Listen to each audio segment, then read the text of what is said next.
تصريحات كولر كابتن النهارده بعد الماتش بيتكلم ان هو بيحتاج وقت لتجهيز كل اللعيبه، عندنا ضغط كبير في المباريات بدايه من يناير المقبل. هو بيتكلم مستقبلا. انا ماليش دعوه بيناير، انا عندي دلوقتي ماتش النهارده فاركو واخد بالك، وكان عندي فيوتشر وانا اتعادلت ماتش فيوتشر. اجهز لدلوقتي لان التجهيز ده هو اللي هيوصلك ليناير.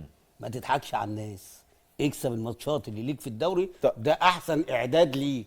ماتش النهارده اللي بيتكلم عليه، يعني هو قال لك ان انا في الشتاء ضيعت ما اهداف ضيعش كتير. الا الكره بتاعت فابيو بس فين تاني واحد يفكرني؟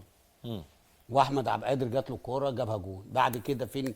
هات لي هجمه. ده انت لو هاجمت على جون فاركو ده كان مرعوب النهارده، كان ده داخل في جونين ثلاثه. الكوره بس اللي تحسب له اللي هو الانفراد اللي هو صدها من سابيو، وهو حطها بطريقه وحشه جدا. هو بيتكلم ان كميه الفرص اللي ضاعت يعني يفكرني ما كانت يكذبش هتبقى علينا. نتيجه كبيره، وبالتالي الماتش قول الكلام ده هيبقى لجماهير أسهل. النادي الاهلي. واخد بالك، جماهير النادي الاهلي تقول لهم الكلام ده.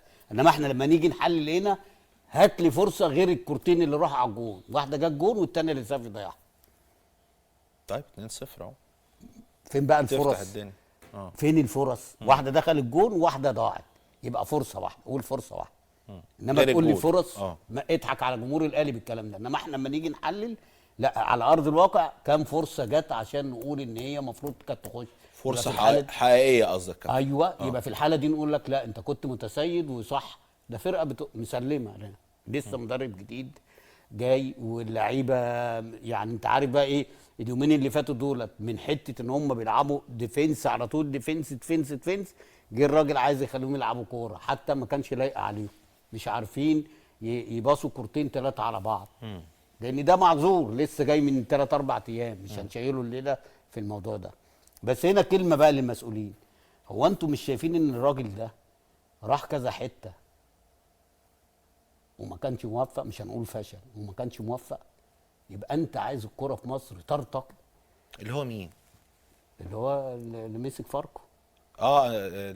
كابتن ايهاب جلال. مش في حاجه اسمها يعني في 3 ما كملش 3. هم حرين بقى، هم شايفين ان ده الانسب ليهم. طب انت عايز الكرة ان شاء الله ترتقي في مصر. مش احنا بنقول لما الكرة يعني ترتقي كابتن ايهاب جلال الدوري ما خلاص يعني كان ماشي مع فرق هايل. اسمع، كان نقتله يعني كده نذبحه؟ لا مش يقتله بقى، ياخد هدنه. هو اللي صاحب القرار بقى، ياخد ولا ما ياخدش. دلوقتي اداره جايه تقول لك اتفضل عندي. يبقى انت عايز الكرة ترتقي ازاي؟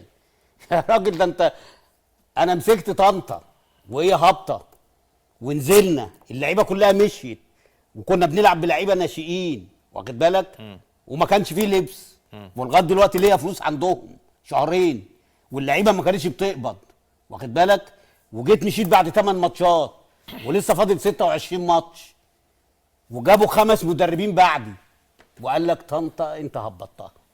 طب امال بقى الاسم الابرز ده فاضل 26 ماتش. ايوه انت اسم الابرز. انا كنت ماشي 16 بونت الاول، واخد بالك، وانا 7 بونت وليا مباراه مؤجله.